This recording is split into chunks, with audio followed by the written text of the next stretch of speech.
Hello friends, எல்லாம் எப்படி இருக்கீங்க? இன்றைக்கி பிறந்த நாள். ஸோ இது பாருங்கள், கேக்கு வந்து ஸ்பான்சர் பண்ணாங்க. அப்புறம் சாப்பாடு பாருங்க, சாப்பாடு ஒரு கேக்கு, அப்போ என்னென்னமோ சாப்பாடுலாம் இருக்குது. அது நான் பிரிக்கல.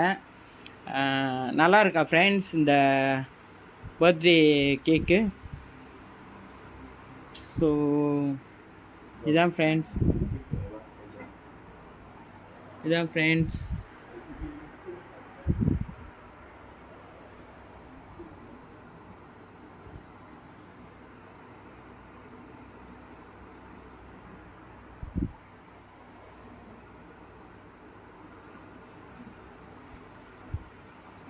இதுதான் ஃப்ரெண்ட்ஸ், இப்போ நாங்கள் கேக்கு வெட்டி சாப்பிட போகிறோம். Thank you friends.